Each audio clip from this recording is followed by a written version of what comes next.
Assalamualaikum warahmatullahi wabarakatuh. Come back in our video from Group 6. Let's introduce myself. My name is Endang Tri Lestari. In this video, I will explain about tools of research on pages 199 until 206. The first material is tests. Tests are valuable measuring instruments for educational research. A test is a set of stimuli presented to an individual in order to elicit responses on the basis of which a numerical score can be assigned. This score, based on representative sample of the individual's behavior, is an indicator of the extent to which the subject has the characteristic being measured. The utility of these scores as indicators of the construct of interest is in large part a function of the objectivity, validity, and reliability of the test. Objectivity is the extent of agreement among scores. In general, validity is the extent to which a test measures what it claims to measure. Reliability is the extent to which the test measured accurately and consistently. Achievement tests. Achievement tests measure mastery and proficiency in different areas of knowledge by presenting subjects with a standard set of questions involving completion of cognitive tasks. Achievement tests are generally classified as either standardized of teacher or researcher made. Standardized tests. Standardized tests are published tests that have resulted from careful and skillful preparation by experts of covered broad academic objectives common to the majority of school systems. Currently, as part of accountability movement, standardized tests are being widely used to measure students' achievement. In selecting achievement tests, researchers must be careful to choose one that is reliable and is appropriate or valid for measuring the aspect of achievement in which they are interested. The test must also be valid and reliable for the type of subject included in the study. Researcher-made tests. When using standardized tests of achievement is not deemed suitable for the specific objectives of a research study, research workers may construct their own tests. The advantage of researchers-made tests is that it can be tailored to be content-specific, that is, it will match more closely to the content that was covered in the classroom or in the research study. The next is norm reference and criterion reference test. On the basis of the type of interpretation made, standardized and teacher-made tests may be further classified as norm reference or criterion reference. Norm reference tests permit researchers to compare individuals' performance on the test to the performance of other individuals.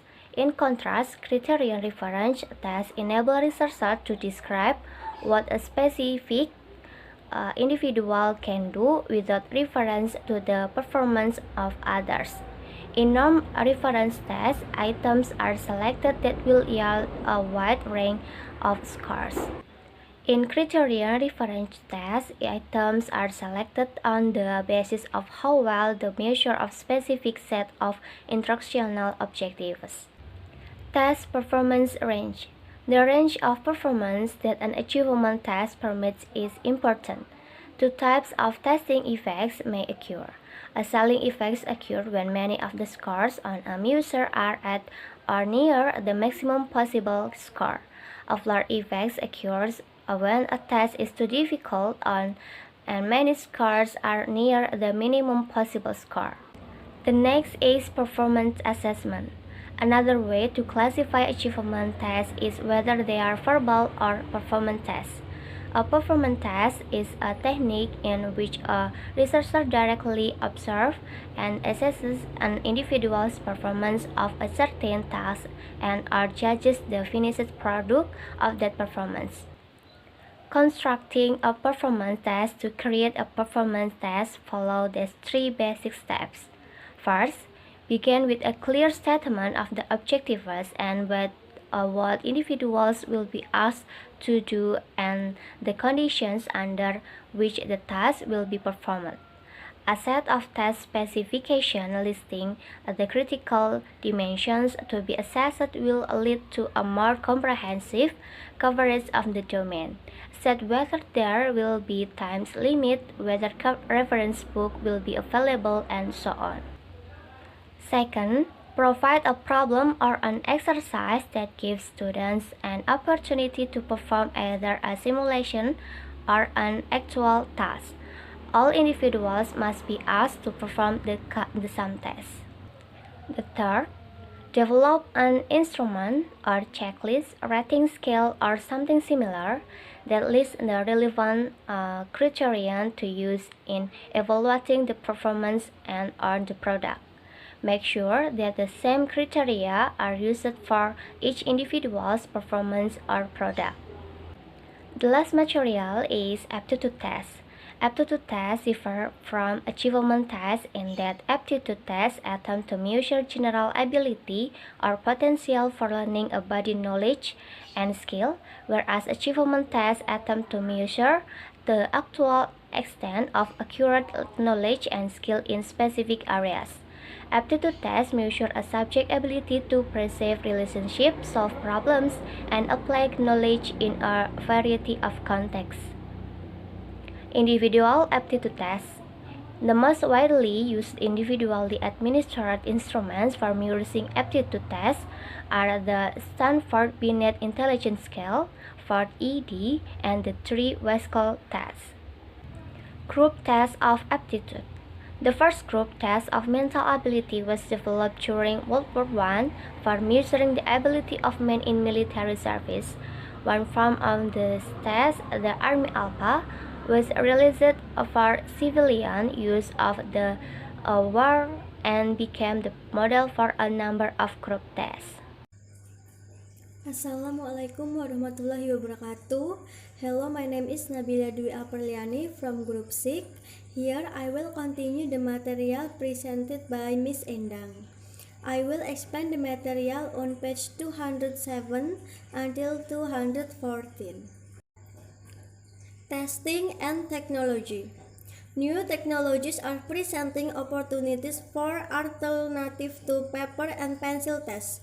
For example, the Praxis 1 test designed to assess basic skill prior to entry into teacher education is given electronically with immediate scoring and feedback on performance provided to the examined.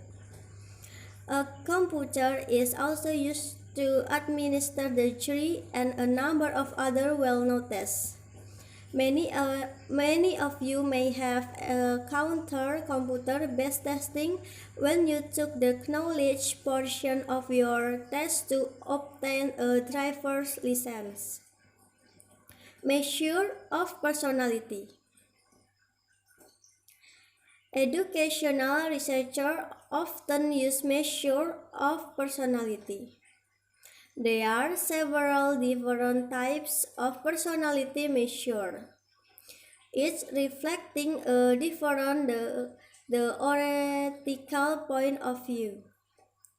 Some reflect trait and type theories, whereas others have their origin psychoanalytic and motivational theories. Researchers must know precisely what they wish to measure and then select the instrument, paying particular attention to the evidence of its validity. Two approaches are used to measure personality: objective personality assessment and projective personality assessment. Objective personality assessment. Self-report investors present subject with an extensive collection of statements describing behavioral patterns and ask them to indicate whether or not each. Other formats use multiple choice and true-false items. The score is computed by counting the number of responses that agree with a trait the examiner is attempting to measure. Projective personality assessment. Projective techniques are measures in which an individual is asked to respond to an ambiguous or unstructured stimulus.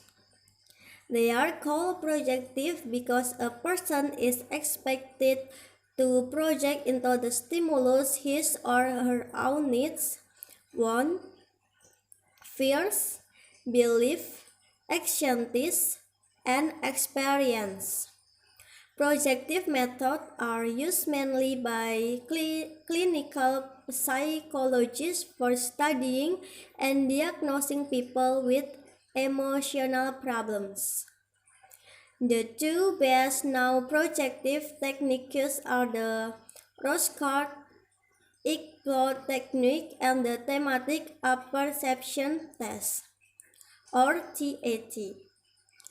There is also a form available for younger children and one for senior citizens.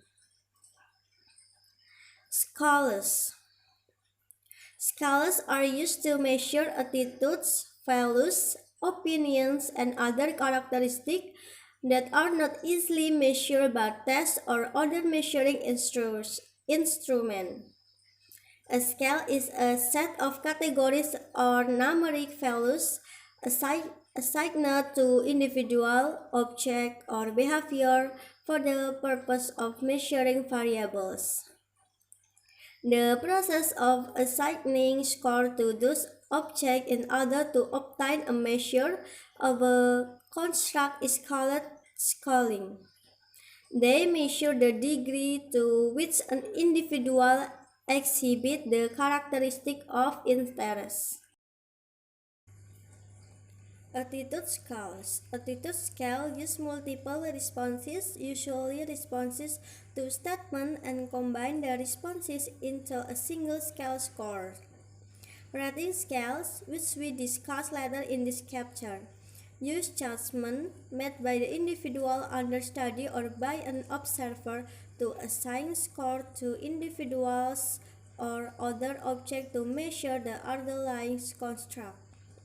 The measurement of attitudes presumes the ability to place individuals along a continuum of favorable, unfavorable toward the object. We discussed two types of attitude scales.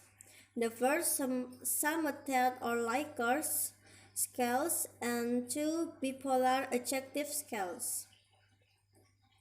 Likert scales or method of summated ratings. The Likert scales, named for Francis Like who developed it, in one of the most widely used techniques to measure attitude. A Likert scales assesses attitude toward a topic by presenting a set of statements about the topic and asking respondents to indicate for each whether they strongly agree or undecided, disagree, or strongly disagree.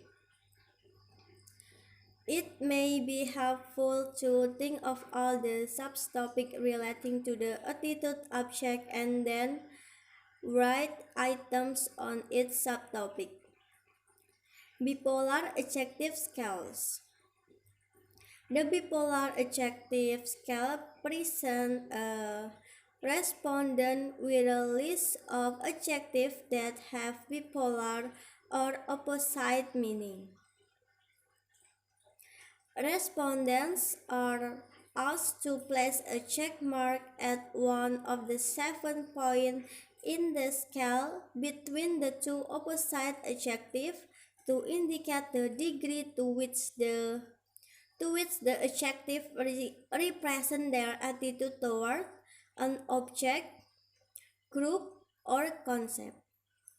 An individual might have a tendency to choose the extreme right end and will check that position for each item. The responses are scored by converting the position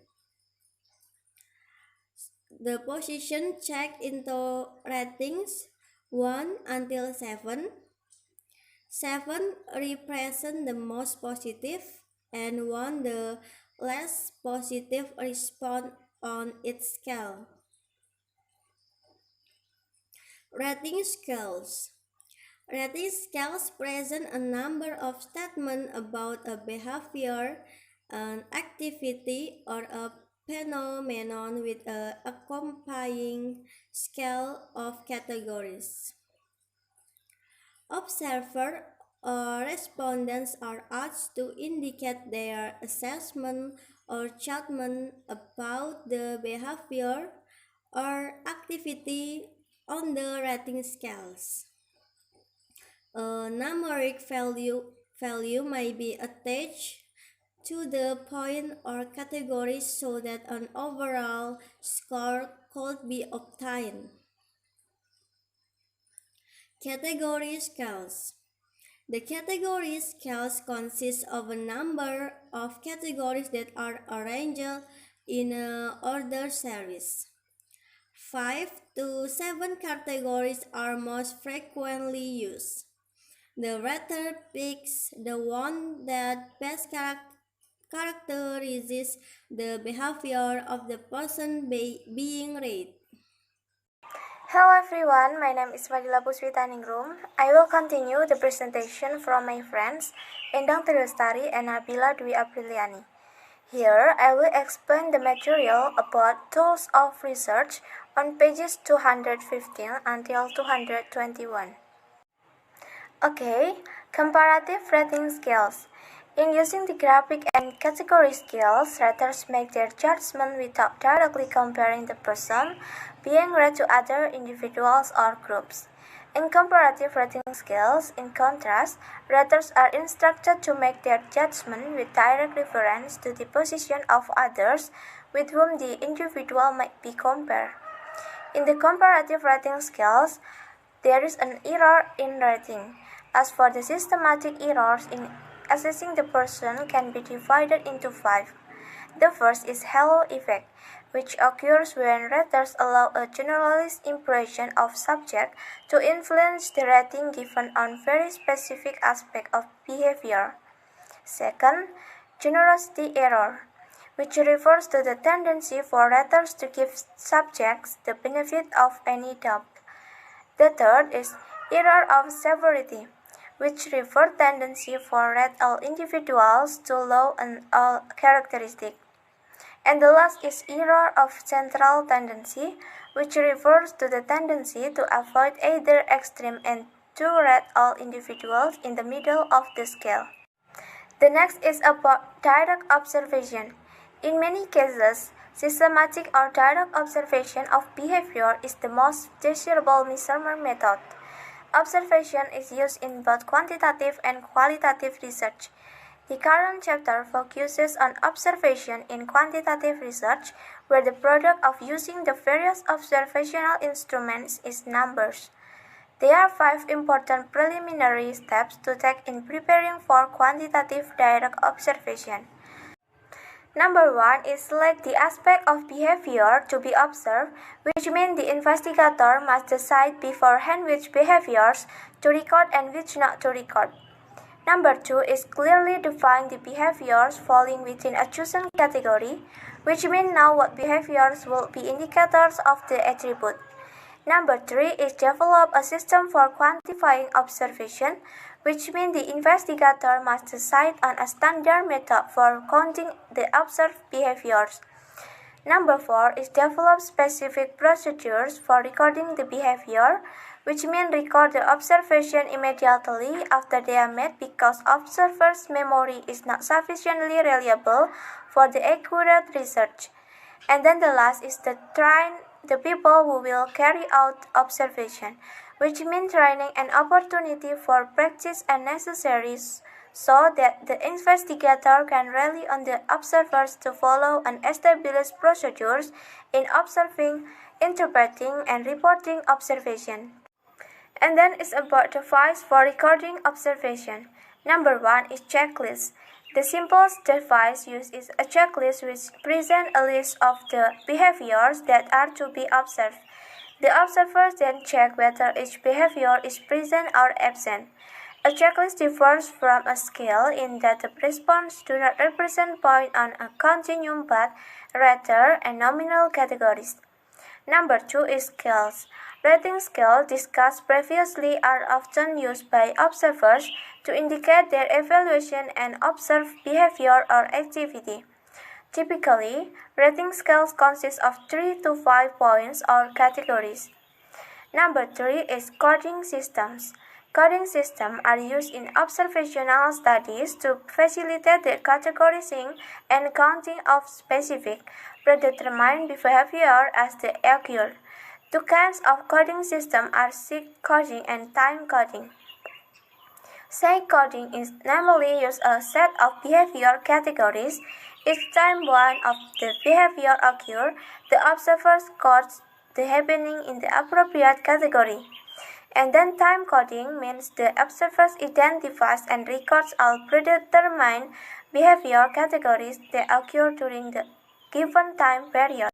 And then it's about advantages and disadvantages of direct observation. The most obvious advantage of systematic observation is that it provides a record of the actual behavior that occurs. Its appropriateness for use with young children and systematic observation can be used in natural settings. Meanwhile, the main disadvantage of systematic observation is the expense.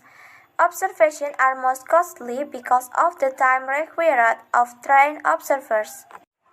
Validity and reliability of direct observation. The validity and reliability of direct observation must be assessed. The best way to achieve validity is to carefully define the behavior to be observed and to train the people who will be making the observation. Observers must be aware of two sources of bias that affect validity, namely observer's bias and observer's effect. Observer's bias occurs when the observer's own perceptions, beliefs, and biases influence the way he or she observes and interprets the situation. Meanwhile, the observer's effect occurs when the people being observed behave differently just because they are being observed. And then it's about contrast observations. In contrast observation, the researchers arrange for the observation of subjects in simulation of real-life situations.